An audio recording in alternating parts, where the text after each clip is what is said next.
একটা জগদ্ধাত্রীর পট আঁকছি। বেশ কয়েক বছর পরে আমি জগদ্ধাত্রীর পট করছি।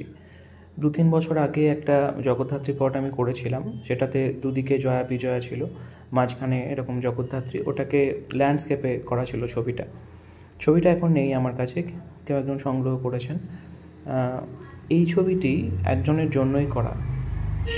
তার বাড়িতে এবার ইচ্ছে হয়েছে মাকে রাখবে, মায়ের পুজোও হবে, তো সেইখানে এই ছবিটি থাকবে, তার জন্যই এটা আমার আঁকা। একদম পটের স্টাইলেই করব এটাকে, যেমন ফ্ল্যাট কালার হয় পটে, সেইভাবে এখানে সেই জন্য কালার করছি। ঠিক ঠাকুরের রং করার মতোই রঙের প্রলেপ দেওয়া চলছে এখানে।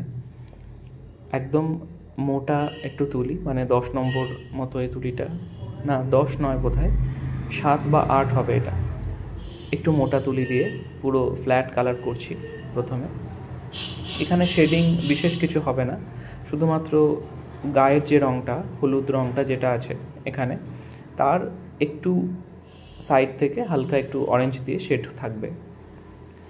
আমার কাছে জগদ্ধাত্রী পুজো বলতে, আমার বাড়ি যেহেতু নবদ্বীপে, তো আমার কাছাকাছি কৃষ্ণনগর, সেখানে জগদ্ধাত্রী ঠাকুর দেখেই মানে আমি বড় হয়েছি।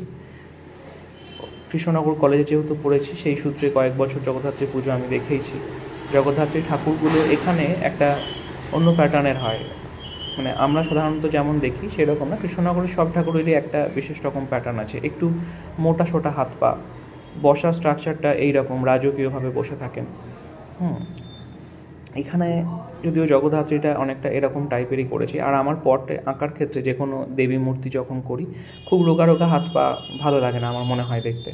একটু হেলদি ফিগারটাই আমার মনে হয় বেশি ভালো হয়। একটা বাঙালি বনেদি বাড়ির মহিলারা, মানে একটু এজেড মহিলারা, মিডল এজের মহিলারা যেমন হয় আর কি, তাদের সেই রকম স্ট্রাকচারটা মায়ের ফিগারের সঙ্গে ভালো যায়, আমার তাই মনে হয়। আমার পার্সোনালি এটা মনে হয় বেশি রোগা রোগা খুব ফ্যাশনেবল স্টাইলের ওই মূর্তির মধ্যে ঠিক মায়ের ব্যাপারটা আমার মনে হয় আসে না, সেই মাতৃভাবটা। এখানে আমি রঙের কাজটা কমপ্লিট করার পরে, মানে ফ্ল্যাট কালারটা দেওয়ার পরে শুরু করেছি বর্ডারের কাজ। বর্ডারে ডার্ক ব্রাউন দিয়ে একটা বর্ডার করেছি পুরো ছবিটার মধ্যে, একটু সরু তুলি দিয়ে এটা কাজটা করা। এটা করলে একটা ছবিটা আর কি ফুটে উঠবে অনেকটাই। এটাতে অনেকটাই ফিনিশিংয়ের কাজ চলছে। এই লাইনিং করতে বেশ আনন্দ লাগে, মানে ছবিটা পুরো চেঞ্জ হয়ে যায়।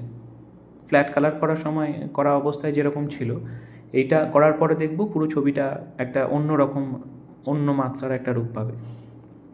এরপরে লাস্ট কাজ হচ্ছে সাদা দিয়ে গয়না অঙ্কন করা। সাদার কাজটা করার আগে পর্যন্ত এইরকম দেখতে লাগছে, এটাও আমার খুব ভালো লাগছিলো দেখতে। এরপরে সাদা দিয়ে সাজালাম, তারপরে এই হচ্ছে ফাইনাল লুক। কেমন লাগছে অবশ্যই জানাবেন। দেখা হচ্ছে আবার পরের ভিডিওতে।